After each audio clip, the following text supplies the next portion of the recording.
말씀은 신약 성경 제일 먼저 있는 마태복음 14장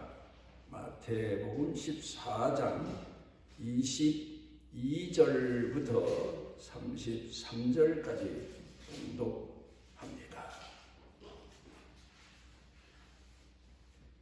예수께서 즉시 제자들을 재촉하사 자기가 무리를 보내는 동안에 배를 타고 앞서 건너편으로 가게 하시고 무리를 보내신 후에 기도하러 따로 산에 올라가시니라. 저물매 거기 혼자 계시더니 배가 이미 육지에서 술이나 떠나서 바람이 거스름으로 물결로 말미암아 고난을 당하더라. 밤 사경에 예수께서 바다 위로 걸어서 제자들에게 오시니 제자들이 그가 바다 위로 걸어오심을 보고 놀라 유령이라 하며 무서워하여 소리 지르거늘 예수께서 즉시 이르시되 안심하라 나니 두려워하지 말라.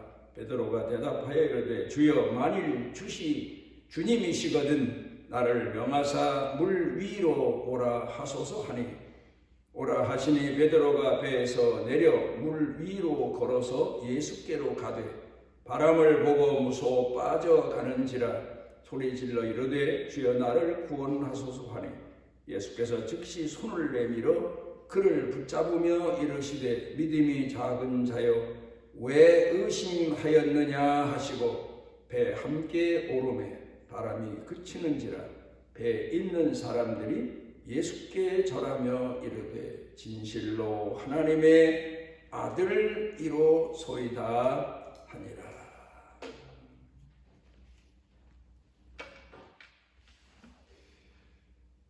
하나님께서 아담과 하와를 에덴 동산에 두시며 한 가지 계약을 맺으십니다.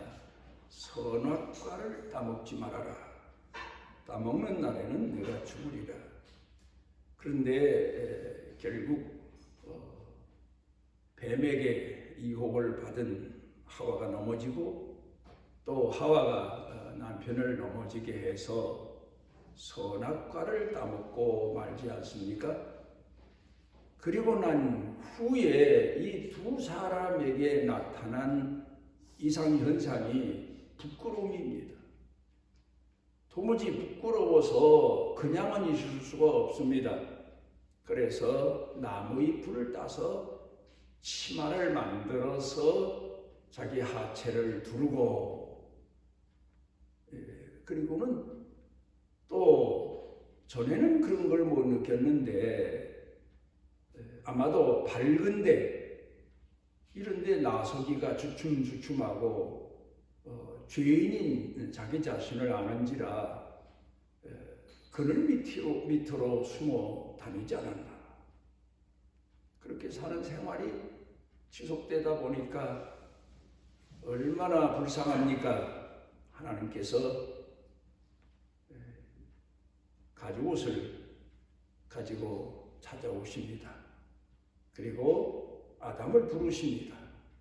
그리고 그들이 입었던 나무의 풀로 만든 옷을 벗어버리게 하시고 하나님이 가져다 주신 가죽옷을 지어 입히셨다. 성경의 기록입니다. 우리는 물론 성경에 기록된 말씀만을 가지고 깊이 생각해 봐야 됩니다. 그런가 하면 또 그 말씀에 담겨진, 숨겨진 내용이 무엇일까를 깊이 묵상해 봐야 됩니다.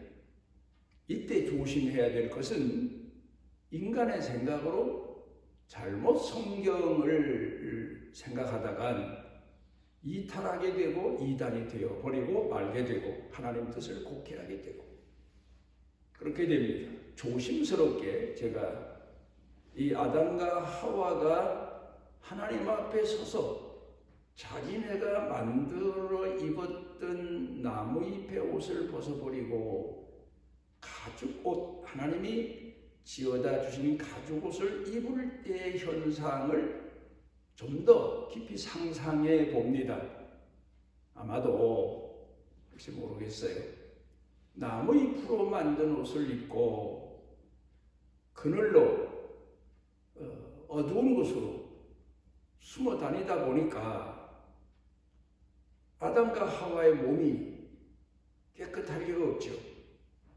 지저분하겠죠. 아마도 하나님께서 그들을 어린아이가 밖에 나가서 놀다가 옷도 더럽고 몸도 더럽히고 그리고 집에 오면 어머니나 아버지가 그 아이를 옷을 벗기고 깨끗이 씻겨서 다시 새 옷으로 갈아입히는 것처럼 하나님께서 아담과 하와를 물가로 데려가지 않으셨을까? 세례 요한이 하나님 말씀을 외치니까 그 백성들이 세례 요한에게 다가온 것처럼 그러자 세례 요한이 물로 데리고 가서 세례를 진리한 것처럼 하나님께서 그들을 물가로 데려가셔서 성경은 자상한 내용을 기록하지 않고는 있습니다만은 우리가 예측해 보건대 깨끗이 물로 씻게 하시고 그리고 하나님이 지어다 주신 옷을 입게 하지 않으셨을까? 이런 상상을 해봅니다. 그러면서 하나님께서 지어주신 옷은 무엇이고 아담과 하와가 만들어 입었던 옷은 어떤 옷일까?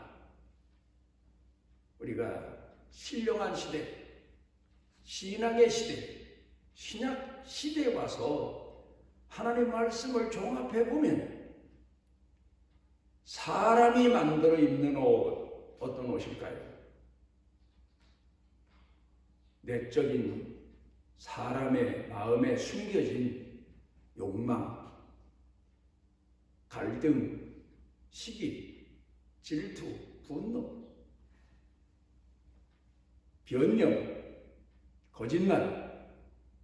이 사람이 자기 자신의 부끄러움을 감추기 위해서 입는 옷, 사람 앞에서 자기의 부끄러움을 감추기 위해서 옷을 입듯이 사람 앞에서 자기가 죄인이 아니다.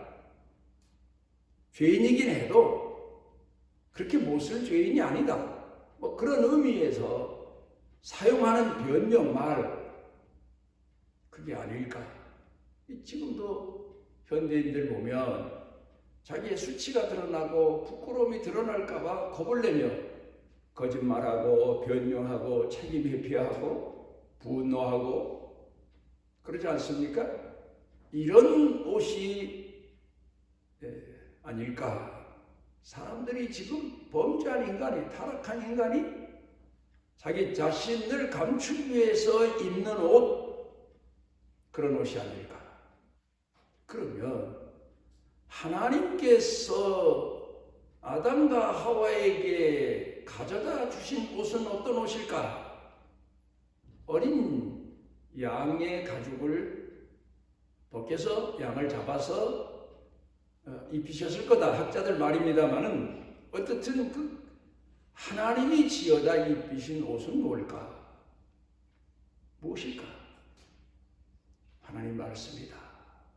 우리는 말씀의 옷을 먹고도 살지만 말씀의 양식을 먹고도 살지만 말씀의 옷을 입고도 삽니다. 고린도전서 13장에 사랑은 온유하고 겸손하고 자랑하지 않고 시기하지 않고 질투하지 않고 오래 참고 온유하고 뭐 그런 내용을 쭉 설명을 합니다. 그러니까 이 말씀의 내용이 뭡니까? 하나님 말씀입니다. 그 말씀을 먹고 그 말씀을 입고 사는 사람들이 우리 그리스도입니다. 그런데 새 옷을 입고 산다고 해서 옷이 늘 새로운 게 아니잖아요. 얼마 입다 보면 외부에서 오는 먼지 뭐 여러 가지 더러운 것이 묻기도 하고 또 내 몸에서 때가 또 옷에 묻기도 하고, 그래 세탁해야 되고. 그런데 우리가 그리스도인으로 살긴 살지만 늘 온유하고 겸손하고 순종하고 충성하고 성결하고 거룩하고 인내하고 오래 참고 그런 옷만 입는 게 아니에요. 우리 속에서 때로는 분노, 때로는 갈등, 때로는 시기, 질투 이런 것들이 거룩한 신앙의 옷을 더럽힙니다. 그래서 빨래하듯 우리가 늘 하나님 앞에 나와서 회개하고 마음을 조아려 통회하고 자복하고 내 잘못을 고치고 그러면서 하나님께서 또 깨끗하게 우리에게 입혀주시는 말씀의 옷을 입으려고 노력하고 그렇게 살려고 노력하고 그렇게 사는 사람들이 바로 신앙인 아닌가, 이제 그런 생각을 해 봅니다.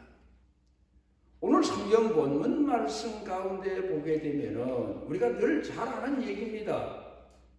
예수님께서 큰 기적을 행하셔서 그 들녘에 모인 사람들에게 기적의 떡을 먹이시니까 사람들이 예수님을 이제는 우리 왕으로 모셔야 된다. 경제 문제를 해결해 주시는데 경제 문제가 해결되면 다른 문제가 다 해결되는 게 아니냐.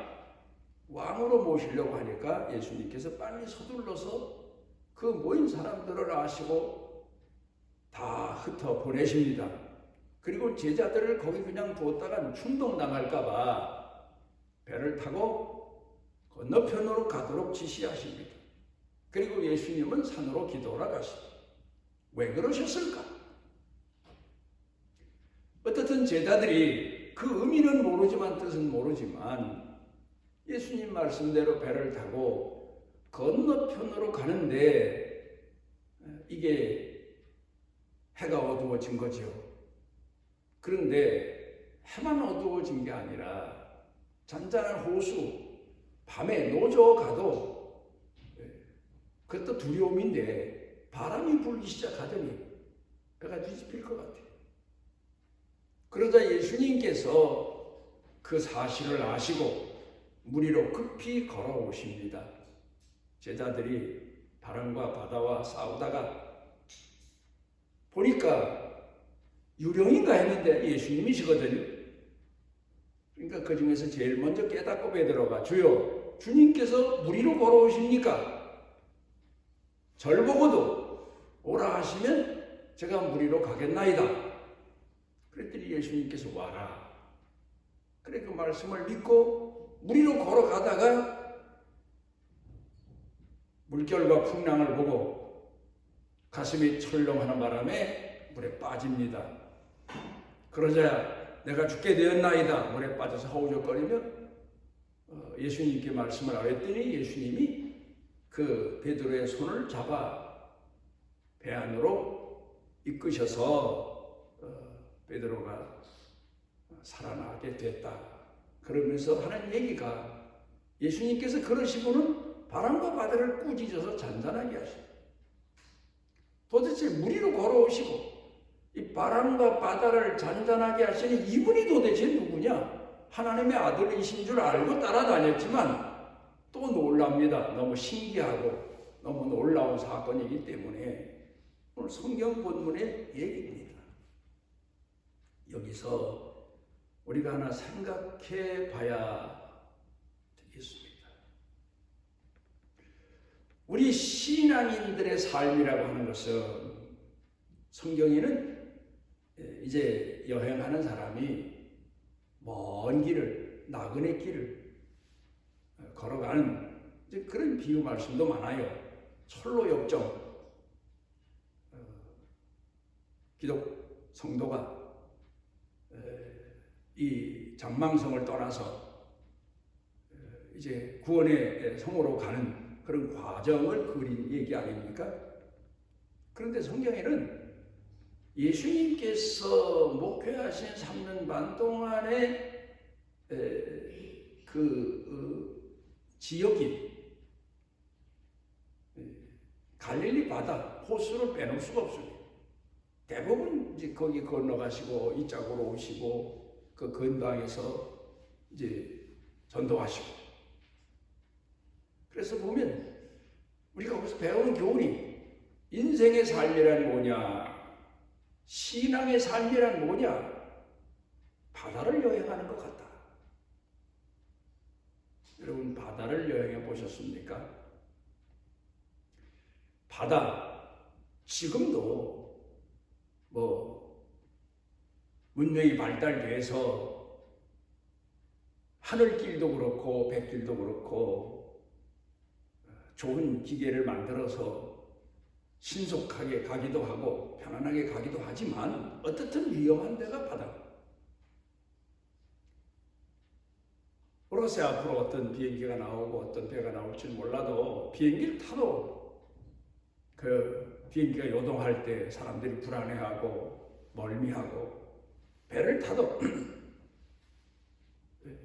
배멀미 보통 문제가 아니에요. 배 타는 사람들은 각오하고, 그리고 그 성경에도 기록되어 있는 대로 사도 바울이 배를 타고 로마로 이제 이송돼 갈 때 죄인의 몸으로 나오는 내용들을 보면 요나서도 그렇고 사람들이 배를 타면서 풍랑을 만나지 않게 해주십시오, 대풍을 만나지 않게 해주십시오, 이제 그게 소원 아닙니까? 근데 안 만날 수가 없는 거죠. 만나죠. 우리도 배를 타고 항해 보면 이런 호수에서 타는 건 놀이 정도고, 큰 바다로 나가면 대풍을 안 만나도 배가 그냥 편안하게 가는 적이 없습니다.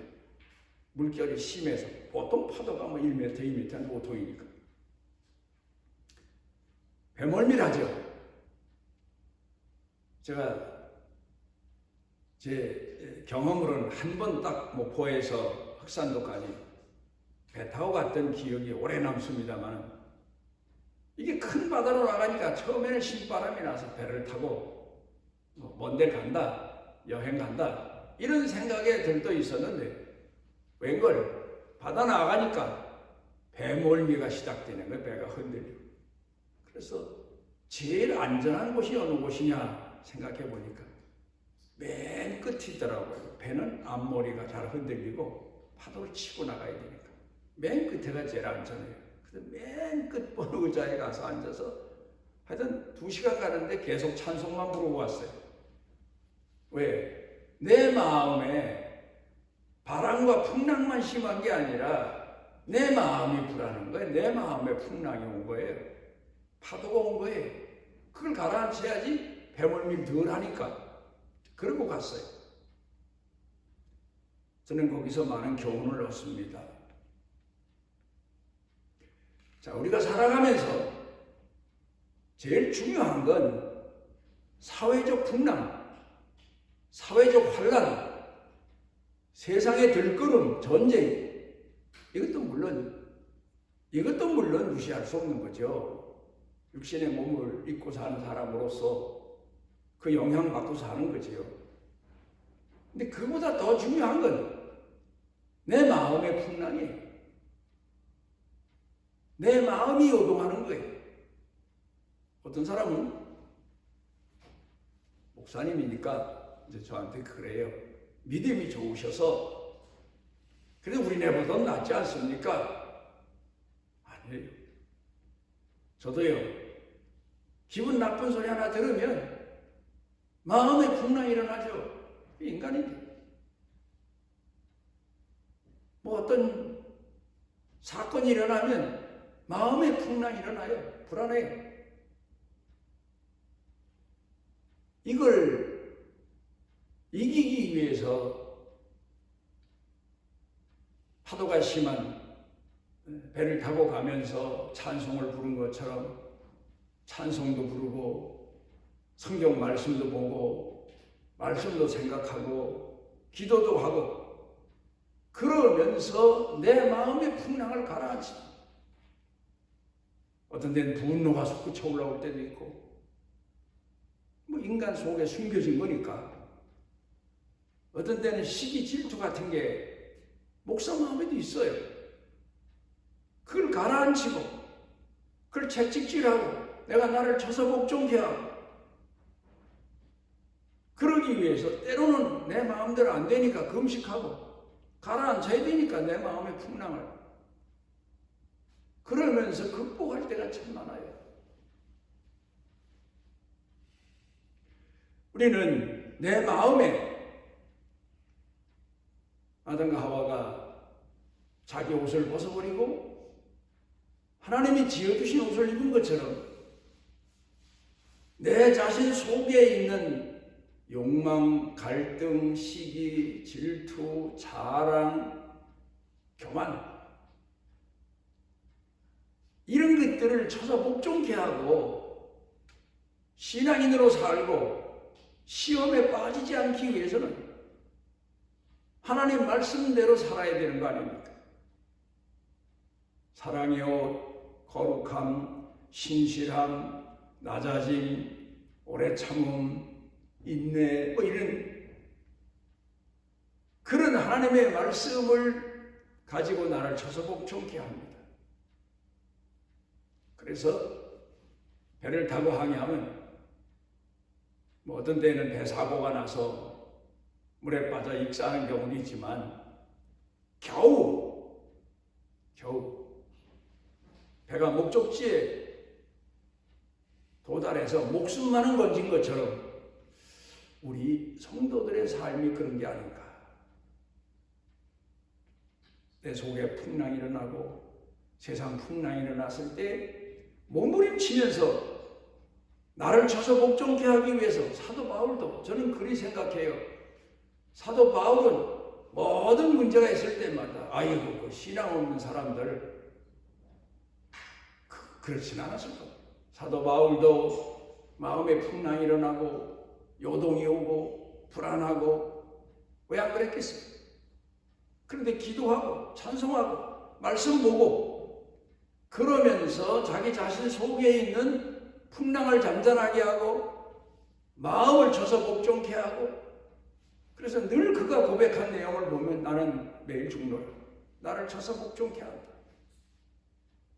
나는 죄인 중에 죄인이었으나 얼마나 자기 자신 속에 숨겨졌던 인간성이 자기를 괴롭혔으면 이런 고백을 했겠습니까?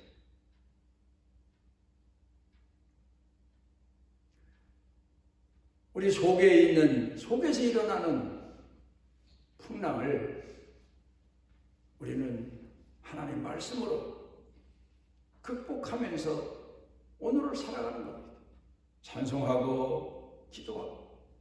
우리 기독교에는 세 가지 무기가 있어요. 말씀의 무기가 있고 기도의 무기가 있고 찬송의 무기가 있고 그로 인해서 세상을 이기기 전에 내 속에 내 마음속에 내 생각 속에 일어나는 풍랑부터 이겨야 돼요. 그리고 겨우 신앙 명맥을 유지하면서 오늘을 살아가는 거지. 우리 생이 끝나는 날 하나님 나라 갈 때까지 항구에 도달할 때까지 목적지에 도달할 때까지 우리는 그런 싸움을 싸우면서 사는 겁니다. 아마도 예수님께서 사도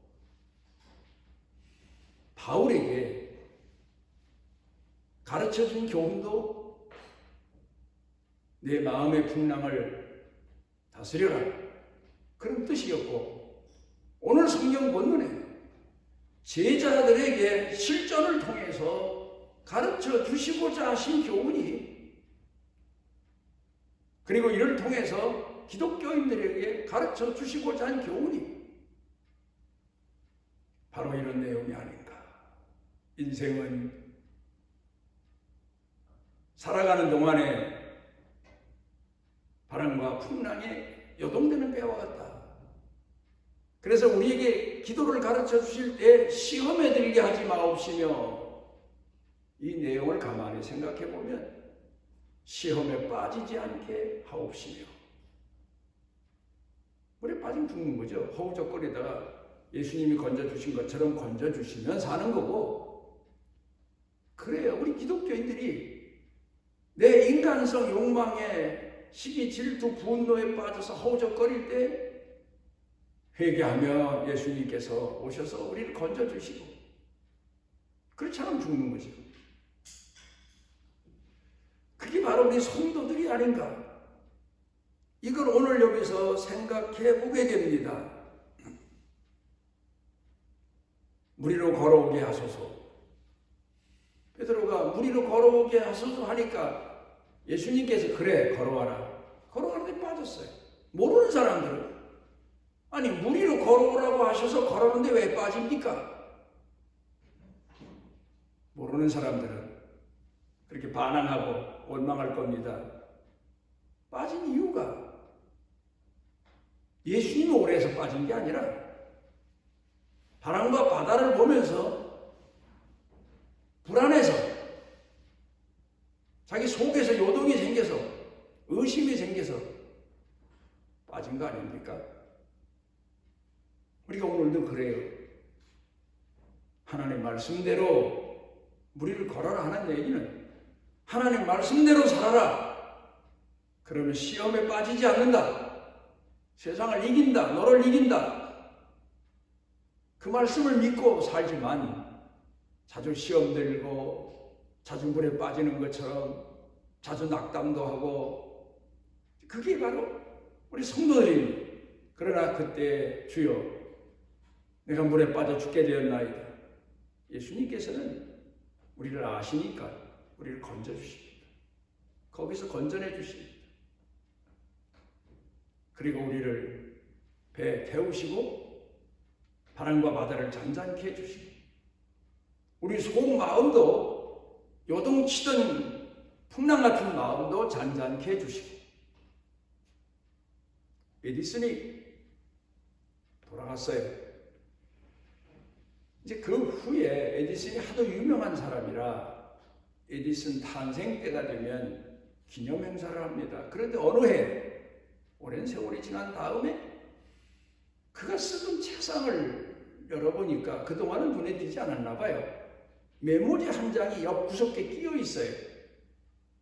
그걸 뭔가 하고 자녀들인지 아니면 기념회를 운영하는 사람들이 그랬는지 뭐 흔적이라도 좀 더 찾아보려고 이랬어요. 보니까 종이에 글자가 써 있어요. 뭐라고 써 있냐면 살면서 캄캄한 밤이 오거든, 혼란스럽고 캄캄한 밤이 오거든 요나를 생각해라. 그렇게 써놨더래요. 이게 본인의 신앙 철학이죠. 자기는 연구하다 보면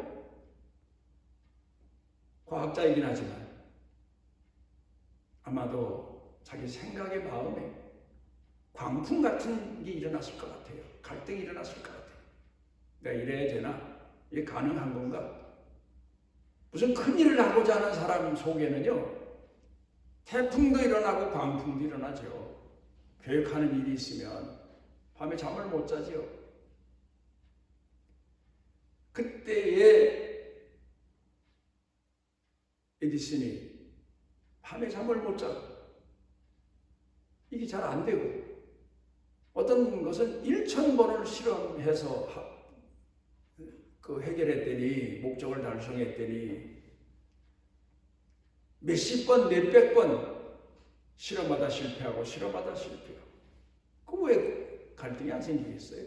왜 낙담이 안 되겠어요? 근데 그때마다 에디슨은 요나를 생각했다는 겁니다. 죽자. 나를 던져라. 죽는 마음을 갖자. 그럼 하나님이 살려주시리라. 에디슨 신앙이 참 좋았다고 그래요. 그런 고비고비를 겪었기 때문에 위대한 에디슨이 된 거예요. 우리도 어떤 때는 죽자. 나를 쳐서 복종케 하자. 내가 죽자. 그런 마음을 가지고 살지 않습니까? 대인관계에 있어서도 그렇고 내 인생 삶에 있어서도 그렇고.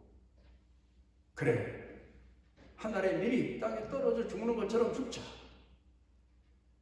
예수님이 그 수모를 겪으시면서도 이놈들 한마디 하실 쓸만한데 이미 죽자.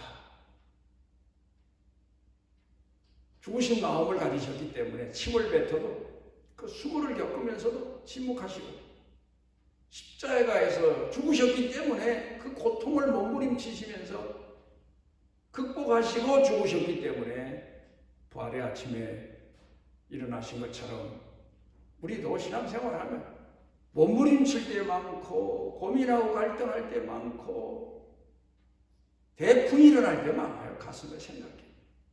그러나 하나님의 말씀이 있기 때문에 나를 칩니다. 세상과 싸우는 게 아니에요. 나와의 싸움이에요. 이웃과 다툼이 아니에요. 나와의 싸움이에요. 이권 다툼이 아니에요. 죽는 거예요. 그럴 때 비로소 하나님의 선하신 뜻이 이루어지게 되는 거 아닙니까? 오늘 본문 말씀에서 우리에게 주시는 교훈입니다. 에디슨이 요나서를 통해 얻은 교훈처럼 시험에 들거든 풍랑이 일어나거든 베드로를 생각해라. 베드로와 예수님을 생각해라. 이 교훈의 말씀을 마음에 새겨 두셨으면 합니다. 우리는 무리를 걷는 사람들입니다. 늘 시험 들기 쉽고 늘 낙심하기 쉽고 절망하기 쉽고 불평하기 쉽고 불신에 캄캄한 밤이 온 것처럼 불신에 빠져들기 쉬운 그런 인생이지만 무리를 걷는 사람들입니다. 말씀으로 사는 사람들. 오늘 이 교훈이 우리 인생의 삶에 잊혀지지 않는 신앙의 횃불이 능력이 되시기를 바랍니다. 우리를 이렇게 사랑하셔서 주 앞에 모아주시고 우리 마음 성품 뜻을 다하여 오늘도 주님을 의지하고 주의 말씀을 붙들고 살아가게 하신 아버지, 우리도 우리 인생의 항로에 있어서 끝까지 시험에 빠지지 않고 무리를 걷는 믿음의 사람으로 살아가도록 이끌어 주옵시고 물에 빠졌을지라도 베드로를 건져주신 것처럼 우리를 건져주시고 목적지까지 우리 영혼이 주님 품에 안길 때까지 믿음으로 승리하며 사는 은혜를 더하여 주옵소서.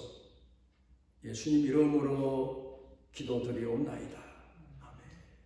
징계를 받음으로 우리가 평화를 누리고 그가 채찍에 맞음으로 우리가 나음을 입었도다.